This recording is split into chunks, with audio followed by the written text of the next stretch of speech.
Так, ну что?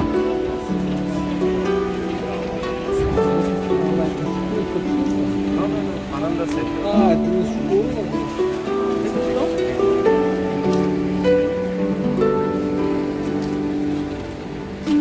Так, ну что, пошлите.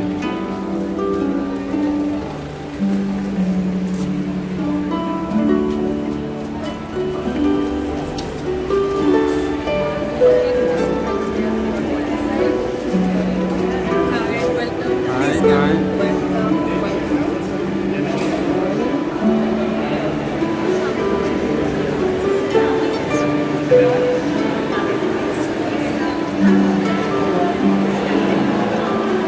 Ну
They joined Ananda, in fact they joined Swami Kriyananda in 1966 and 1969 respectively, and have been working with Swami Kriyananda to spread the work of Ananda across the globe.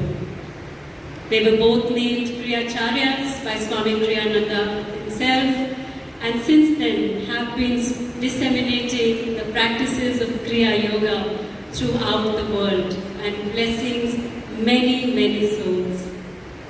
They have both been traveling across the world, across the US, many parts of India, many parts in Europe, taking the work of Ananda to souls who are in need, taking the work of their gurus, whose teachings they are an example of across the world.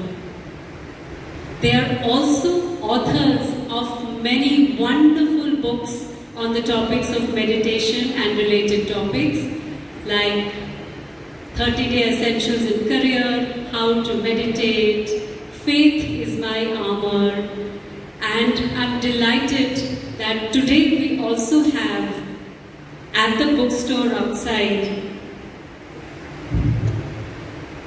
their latest book, which is Touch of Peace.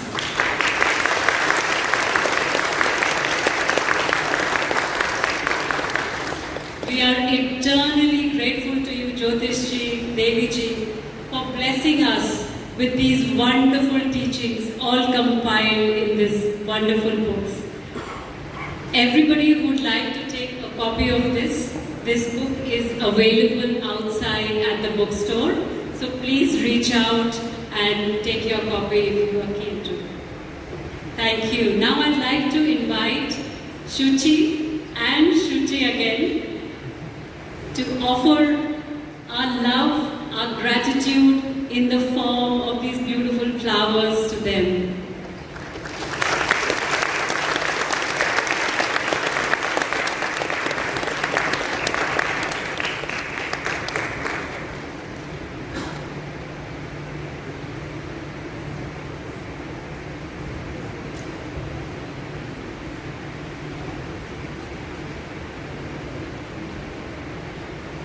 Visitors to Ananda have always said that one thing that really uplifts them, makes them feel like the world outside is so beautiful, is the music at Ananda.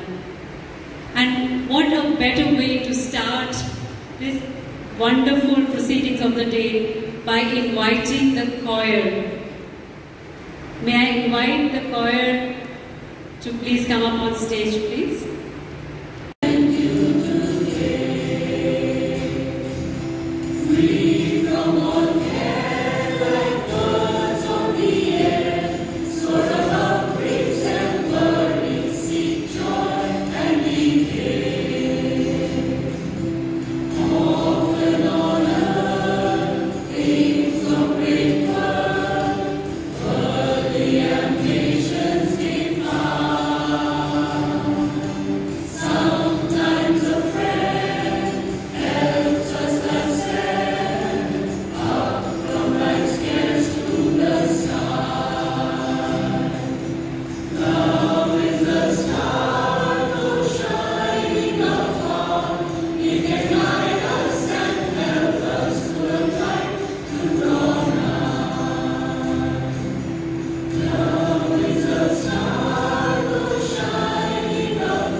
First, I want to welcome everyone to the event today.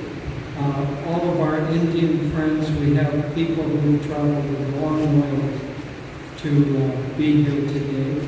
I also want to acknowledge and welcome a large group of people from Russia who are on pilgrimage at this time. So, it's a very wonderful thing. I want to thank whoever placed the flowers in the position toward Master, and I'll tell you why. We just heard a very interesting story. There was when Master Paramahansa Yoganandaji was residing at Mount Washington in California.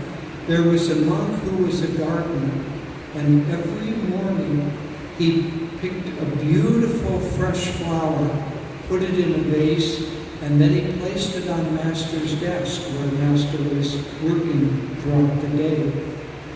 And he would come in the afternoon, and he would see that the flower had wilted and was all bent over. And he thought, why should this be? This was a fresh flower this morning. It shouldn't be wilted like that. This went on day after day after day. Finally, he decided that this was a mystery that he had to solve.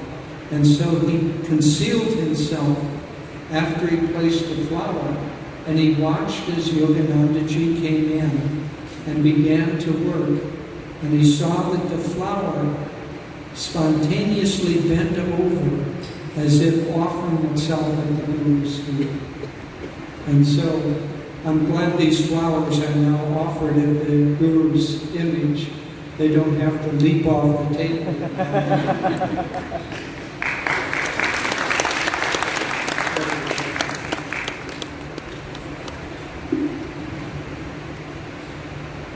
This topic of how to find true happiness is very central to all of us. In fact, Yoganandaji said that everyone in the world is motivated by one single motivation. And you might think for a moment, well, what is that? Maybe it's to expand your life, maybe to get rich, maybe. But what is the one thing that everyone is motivated by? He said, to find happiness and to avoid pain. And why should that be? You know, it seems like we come into this world, there's so much complication, there's so much to do, there's many relationships, there's so much variety. Why should there be a single motivation? Well, it goes back to something even deeper, and that's that all of us are expressions of the one God who has created the universe. He didn't really create us as much as He became us. So we're part of His consciousness. And Adi Shankara, many centuries ago, gave a definition of God. Sat, Chit, Ananda. Sa is existence, Chit is consciousness, Ananda is bliss or joy. And so our very nature is made up of those three elements. Now, when God has to become something in creation, in order to keep creation going, He has to create the law of duality. So you have plus and minus in the very atoms themselves.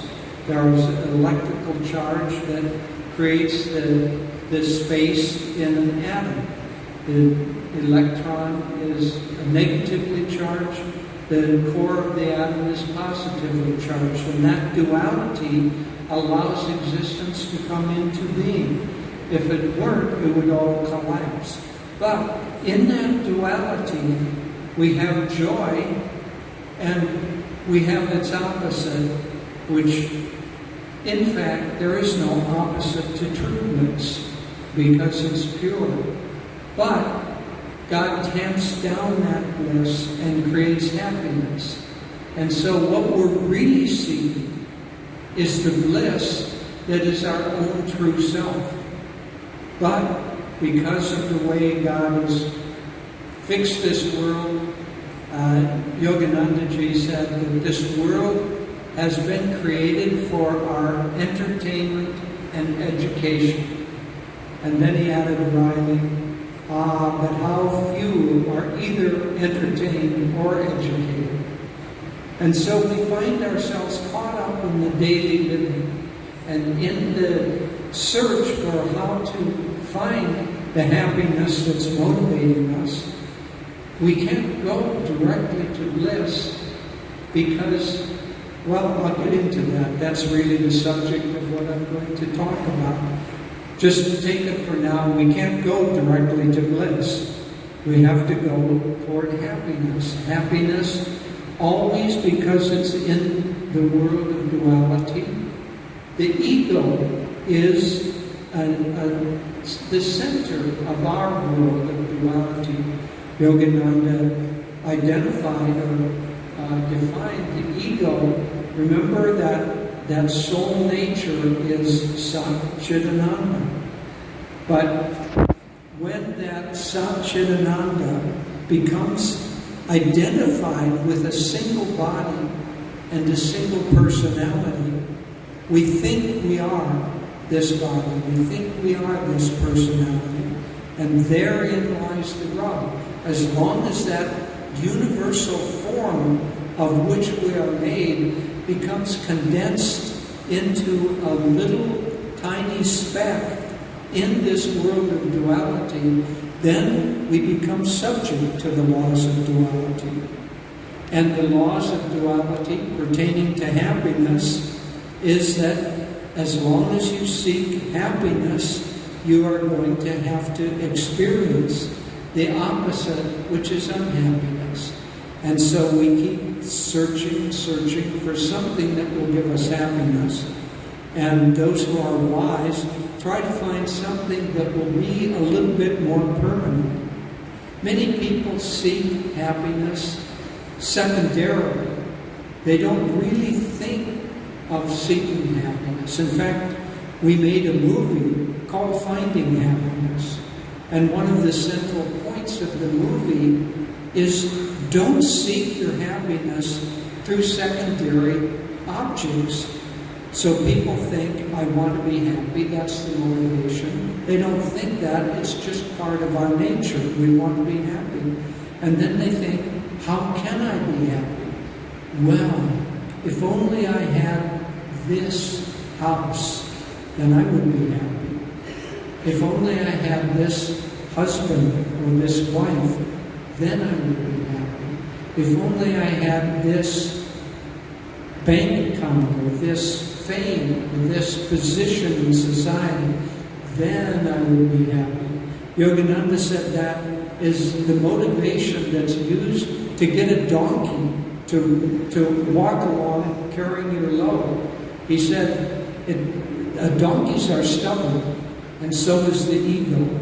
So if you have a donkey and you put your load on him, and he decides that he's not going to move, you can tug on the rope, you can beat him, and he still won't move. So what Yogananda said is that the wise person takes a stick and ties it to the head of the donkey, and then from the end of that stick, he ties a carrot. And the carrot sees, the donkey sees that carrot, and he thinks, well, I want that carrot. That carrot's going to make me happy. And so he takes a step. And lo and behold, the carrot recedes before him. And he takes another step, and pretty soon he's trotting along quite rapidly, carrying the load. Well, God uses the same play with us, only that he realizes that we won't truly be very motivated by a carrot. So he dangles a position or a car. I had a friend who was a yogi, knew these truths, but nonetheless he had a great desire to get a Porsche, which is a kind of a sports car that you can drive very fast. It's a very fast and nimble sports car. And so he worked and he worked. It took him 2 or 3 years to earn the amount of money that he needed to purchase this car. And then he was very happy when he got the car. He drove it home. And because he knew these teachings, he knew that no object is going to keep you happy for very long. He said kind of, you know how long that car made me happy? One night. That was it. The next morning when I got up, I looked at the car and I thought, what a lot of work it's going to be to pay off the loan for this car. So it is with everything in this world. We seek something that is secondary to happiness. And whatever that is, fill in the blank. Probably, although I know that it wouldn't be accepted, probably we could have had the words to the second song that they sang, Joy in the Heavens. Just print those words and hand them out. And then Davy and I would not need to give a discourse, because the whole teaching is contained in that. But as long as we seek outside of ourselves, we're destined to, first of all, be constantly discontent. Because if we define ourselves as needing something, needing a car, needing a big house, whatever it is, if we define ourselves as needing something, by that very act, we make ourselves discontent. And so one would think that we would get this picture more quickly. But Yogananda also said something. He said that imagine a wave. So happiness is when the wave is at a crest and everything is moving up, everything is joyful, everything is just wonderful. But what happens? Inevitably, it reaches the point where that crest crashes back down. And so, seeking happiness outside of ourselves, we seek, we finally attain what we're after, and then after a little bit, it crashes back down. And then, inevitably, we're unhappy.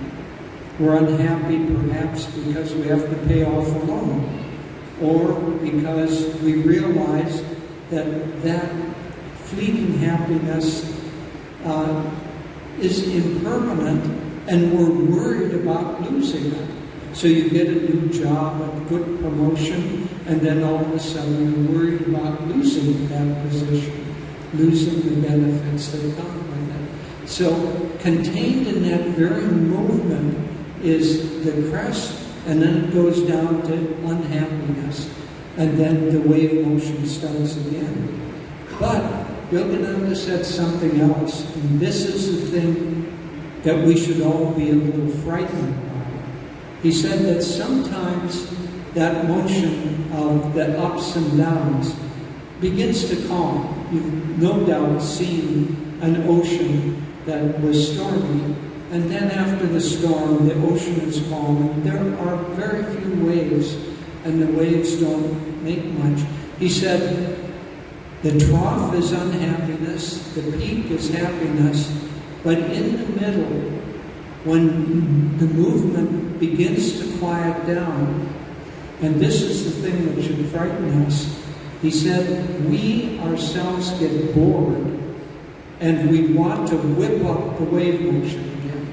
And so, I'm sure that you've experienced, you're seeking something, you get it, finally you kind of crash down from that.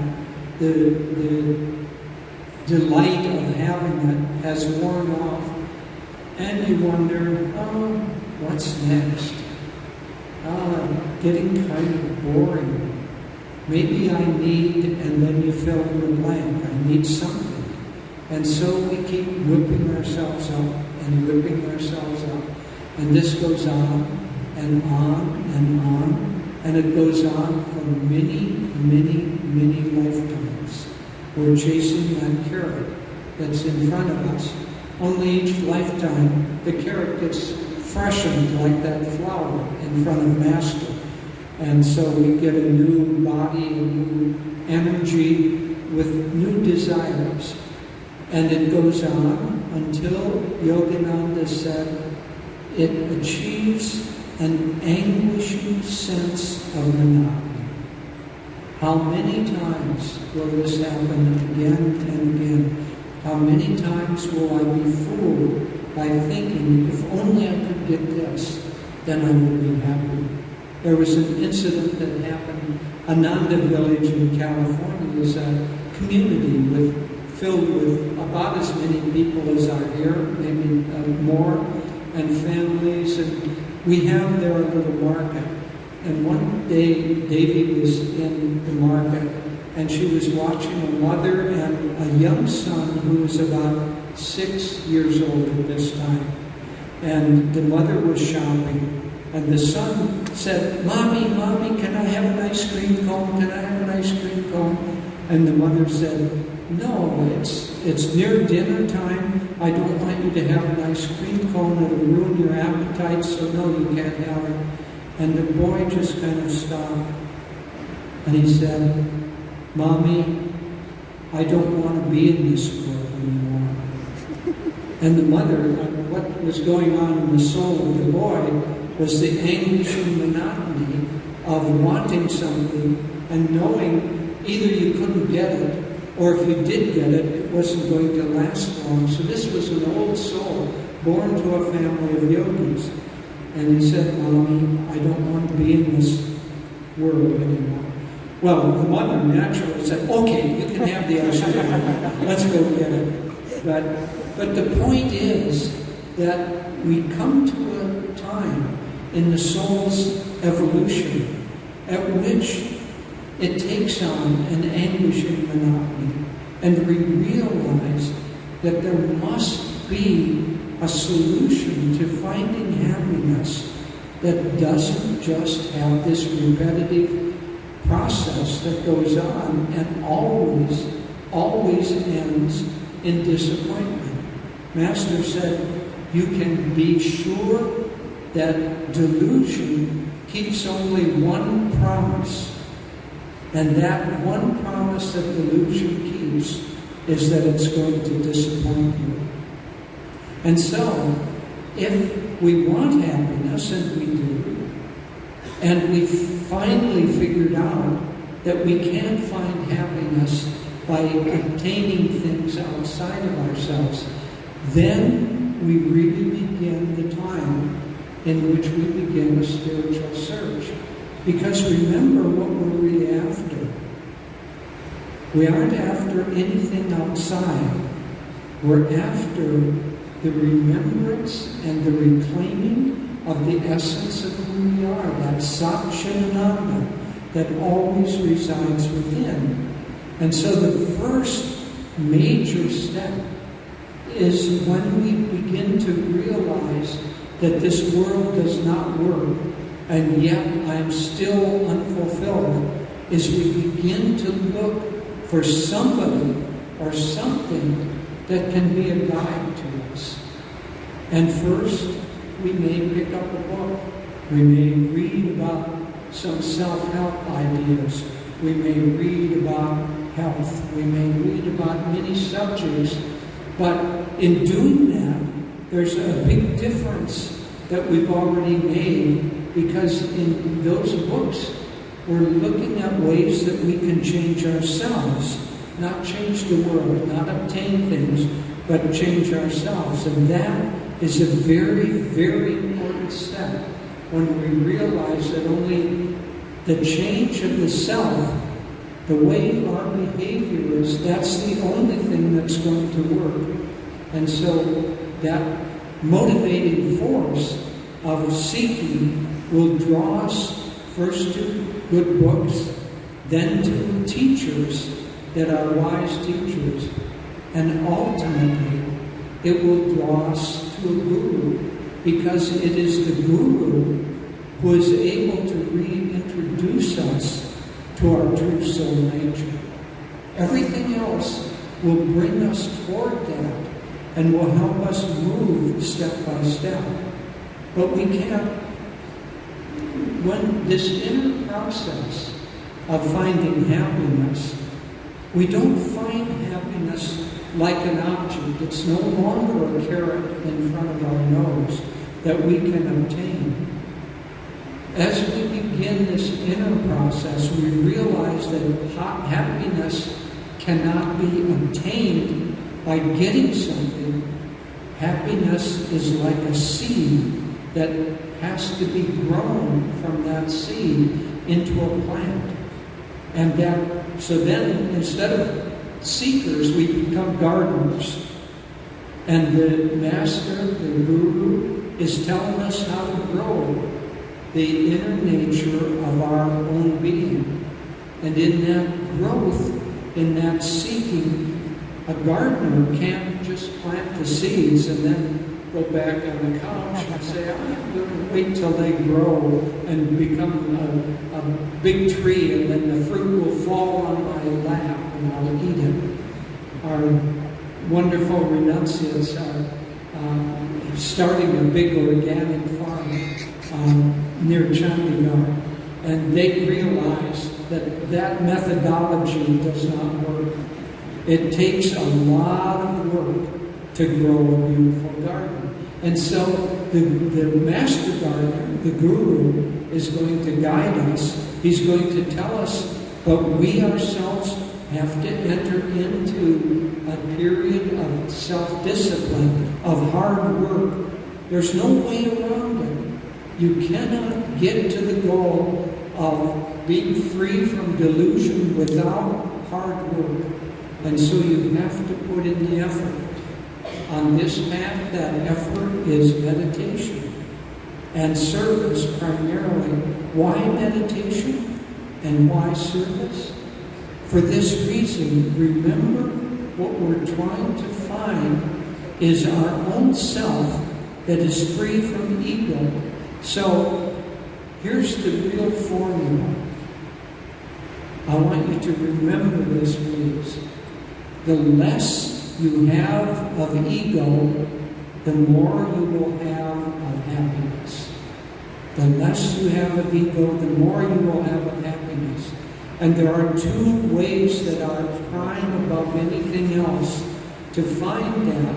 One is meditation, because as we still our mind, we begin to get in touch intuitively with our soul nature.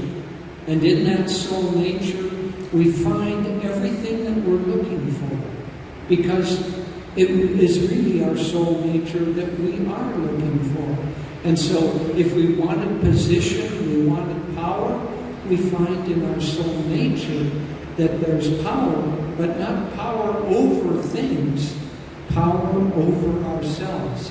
If we sought relationships, love, if we sought to have friends and a spouse and a family, what we're really seeking is love in our own self. The very existence of God has different qualities, just as a ray of light has a spectrum of the rainbow colors.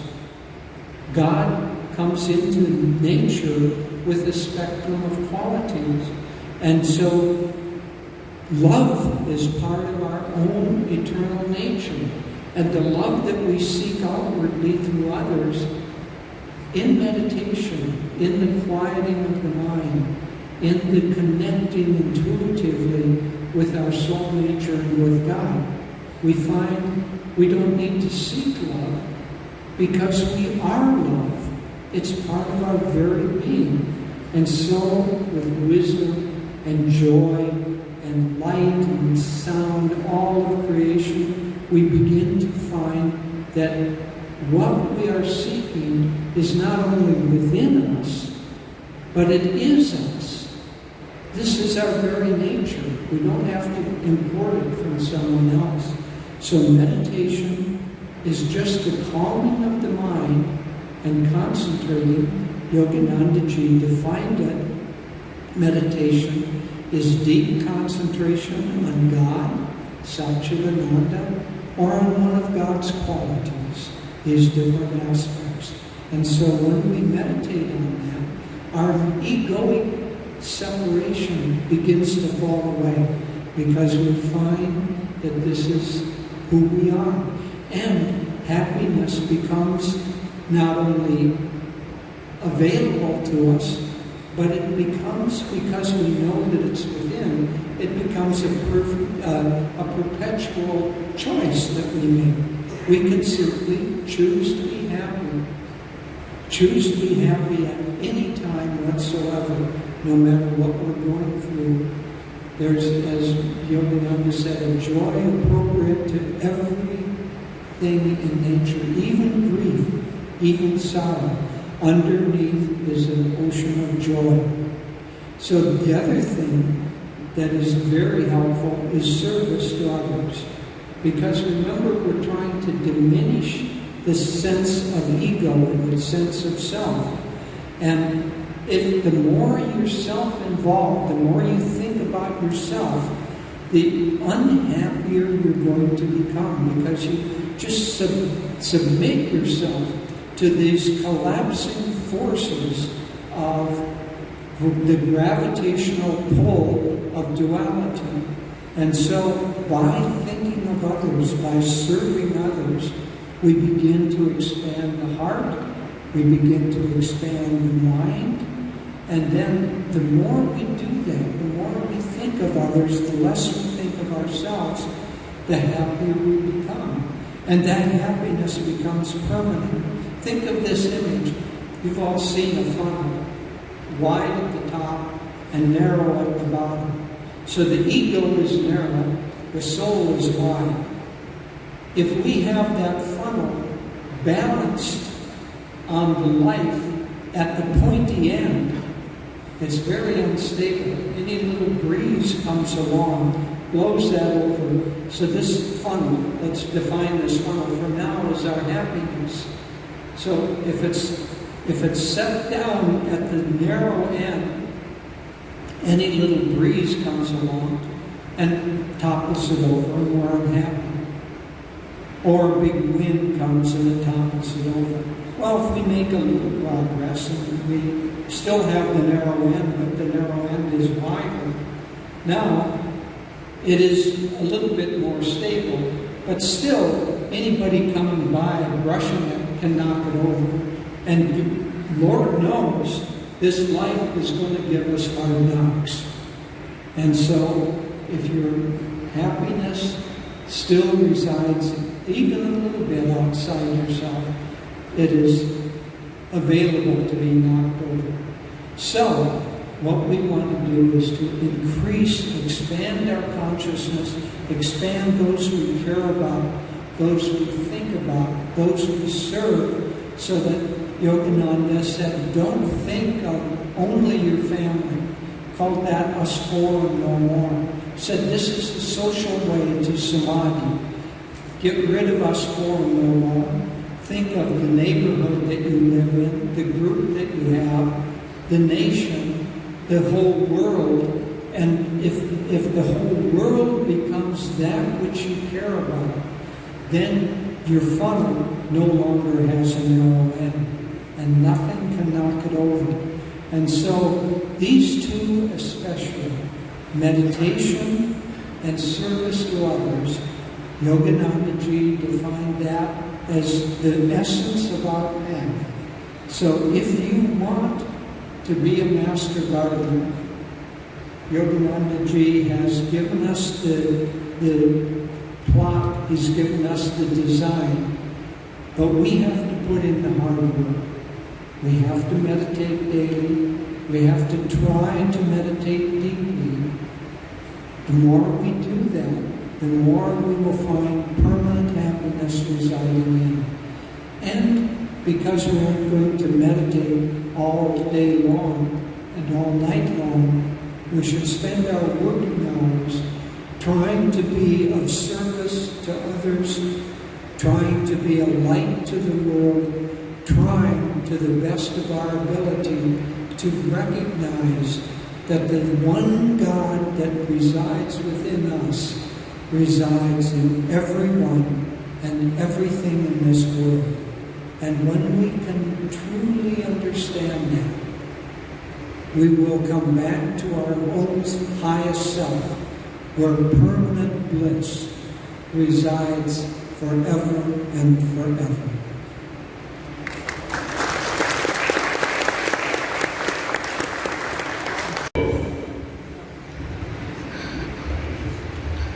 Скучно? Сделай какого-то So, good morning, everyone. Good morning. It's so wonderful. Jyotish and I have now been able to come to India for 3.5 years. Excuse me. Due to the pandemic. And we have many dear friends, some of whom have traveled to be here today. And we hope we have many new friends who are joining us, and I see some who have come before to our classes, and it's absolutely, we can't tell you how wonderful it is to be back. I'm going to take a risky moment and I'm going to okay. All right. So, our topic is, if you've been paying attention, is how to achieve true happiness. And this is really a false title, because you cannot achieve true happiness. You can achieve goals in the world, as we've been saying. You can graduate from school with a good degree. You can set a goal to reach a level in your corporation. These are goals to be achieved. But happiness isn't a goal. Happiness is a state of mind. It's an attitude. And you can't achieve it in the same way you would do an outward goal. And so, let's, rather than say how to achieve true happiness, I'd like to discuss 4 ways of how to choose happiness in your life in such a way that you find true happiness. The first one is to choose to be happy under all circumstances. And you might think, oh, that's for foolish children. But to choose to be happy under all circumstances is the attitude of heroes and people of great strength and courage. We were visiting a few days ago. There's a wonderful project underway here in Gurgaon. There's a school locally called Summerfield, and it is now being administered by a wonderful woman educator who is training the teachers in Swami Kriyananda's method of education for life.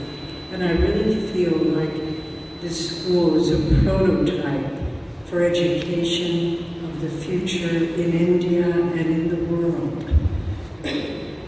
We have such schools in America, in Europe, and now the time, we've tried it before, it wasn't the time yet, but now I think the time has come where education based not on goal-oriented, not on performance, not on test grades, but education based on training values, training people in how to get along with each other, training children in how to be happy.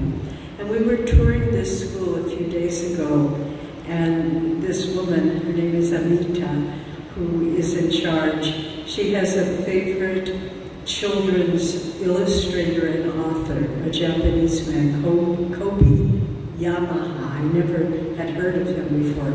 But on the wall was painted this wonderful saying, and it said, don't expect life to be easy or better or always making you happy.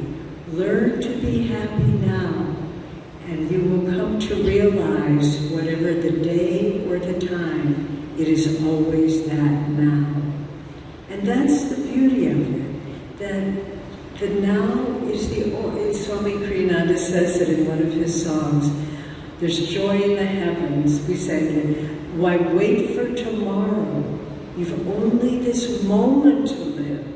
We've only this moment to express joy or happiness. And so if we're looking for that elusive future, it never comes. But if we just stop right here, Jyotish tells the story of when Ananda was first getting started. And Swami Kriyananda had, in America, he had bought a small piece of land. And he was always a visionary. And he wanted the first buildings on this land to be geodesic domes, designed by the architect Buckminster Fuller. And so Jyotish, with helping Swami and a couple of others, they had spent all day trying to put up this simple geodesic dome. But they didn't really know what they were doing. And at the end of the day, they finished it and they were so happy, but then piece by piece by piece, it started to collapse until finally at the end of it just was collapsed in a huge pile of broken wood and splinters. And Swami just didn't say anything. They made a simple dinner, and then they just had sleeping bags, so they laid down under the trees. And in the morning, Jyotish could hear Swami muttering something to himself. And he thought, oh, he must be so disappointed. He must, he worked so hard and all his efforts came to naught.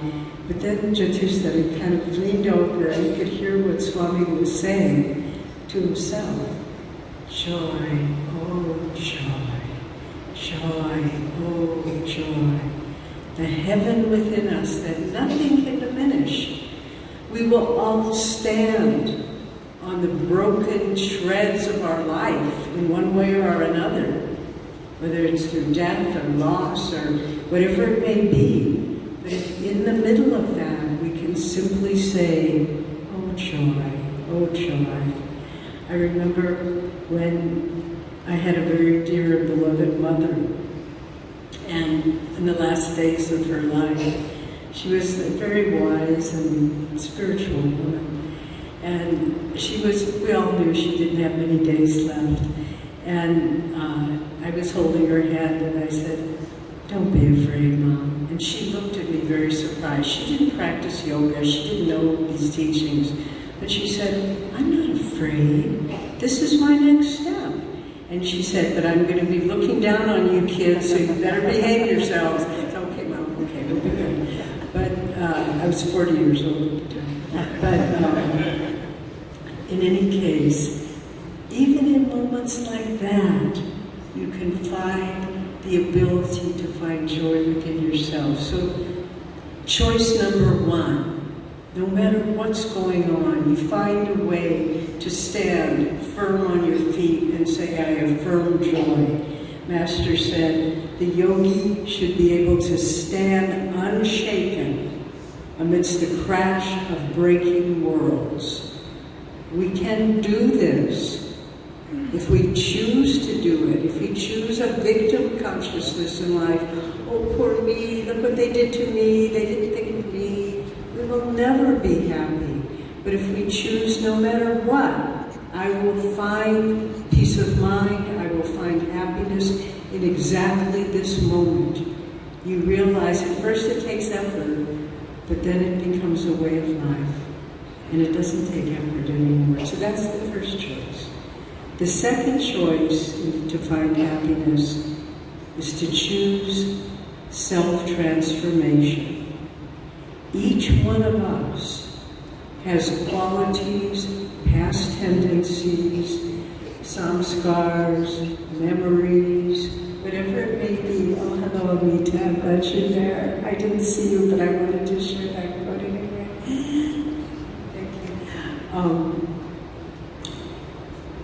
We all have these tendencies. I could name mine. I expect you can name yours. And what what are these? These are qualifications we place on our own happiness. I will be happy when that person starts acting nicer. I will be happy when I no longer have to work so hard. Whatever it is in your mind, and you need to look at that, and you need to rip those things out. We were having a satsang in Pancho Park Ashram the other day, and this lovely image came to mind because I love gardening too, and I love working with plants. And you know when you're weeding a garden, and there's a big weed with deep roots, and you try to pull it out, but if the soil is hard and uncared for, you're not going to get that. You'll get the leaves, but the roots will stay, and the roots will sprout, and you'll get an even bigger weed. And so it's up to each one of us. Be honest. Self-honesty is the first step on the path to God, honestly. And if you're honest and say, this is my problem, and every time that thought starts coming, Master talked about the grooves in the brain. Today we would maybe talk about neurological pathways or the program of the computer, but it's that matrix that clouds our ability to experience the true joy within us. And we need to be vigilant about this and choose to change ourselves. So how do we get those dark, big weeds out? We have to water the soil. Water it with openness to God. Water it with devotion. Water it with the desire to be different than what we are. And water it with the faith that we can change, because we can. One of the great, all of us senior Ananda members who have been part of Ananda for a long time, one of the greatest joys is to look at our brothers and sisters and say how they have changed. It can happen. And it's the most beautiful thing in the world when a soul drops off some chain that's been keeping them bound to unhappiness. But we have to want to change. We have to say, I will work at this. And every time those same, and really for most of us, it's not a lot of things we need to work on. It may be 2 or 3, but they maybe have deep roots. But if we water it and we keep pulling sensitively, slowly, unceasingly, the moment comes, and I think anybody who has done gardening knows, where you feel those roots break and you feel you can pull out that tendency. So we have to choose to change and then work at it, and choose to change those things that keep us bound in a sense of frustration and perpetually looking for something that we can never achieve. So the third choice we have, and Jyotish spoke about this too, is to choose others' happiness over your own. And this may seem, it's so counter-egoic to do this. What does the ego say? What about me? That's the ego's main theme song. What about me? I'm not getting enough attention. I'm not getting enough money. I'm not getting whatever it might be. And if you just flip that and say, what about them? You know, we have this beautiful work serving widow mothers in Vrindavan, and some of our helpers, our staff are here today. And the way that amazing work got started, where thousands of homeless mothers, widow mothers in Vrindavan every day are fed and housed and loved and cared for. The way that work got started, one woman was in Delhi, a wonderful devotee friend, was driving in Delhi, and she saw this old woman crying by the side of the road. She drove by, and then she told her driver, no, stop, turn around. And she talked to the woman, and she heard her story. And from that one moment of compassion, one moment, one person, thousands of people are being helped, and it's just the beginning. We're going to spread this kind of effort to many cities throughout India. And so one moment of compassion on our part, where we say, not me, I have enough, but them, they need more. And that begins flipping everything around. And the more we can serve others in this spirit, the more we are able to realize happiness. Some years ago, we have one of the projects for our schools in America, our high schools, education for life based, is we go to orphanages down in Mexico, very poor country.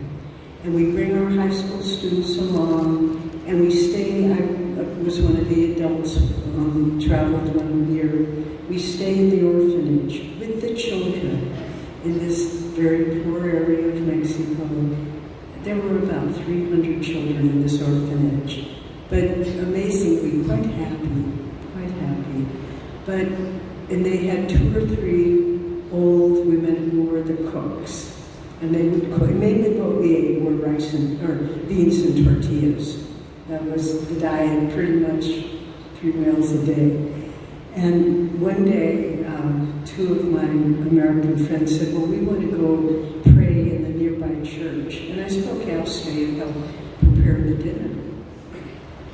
And the little lady who was the head cook, she didn't speak any English, only Spanish. But she pointed me to this little room. It was about as big as, it was like a 5-foot square. That was the room. And in the room was a huge pot like that of beans that were cooking, and they were on a burner. And there was no light in the room, no windows in the room. There was one little light bulb hanging down. And I was stirring, had to keep stirring or else it would burn. So I was stirring and stirring and stirring.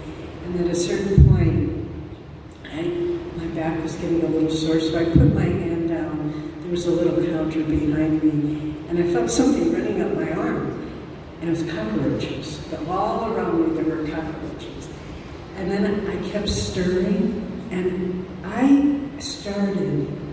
tears of joy started pouring down my face, because I felt so free. I thought, this has nothing to do with me, it's just about serving other people.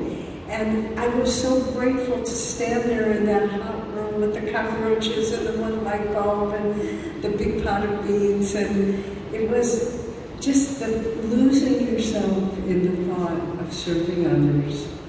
And this is a choice we can make. And it's one of the big steps in finding lasting happiness.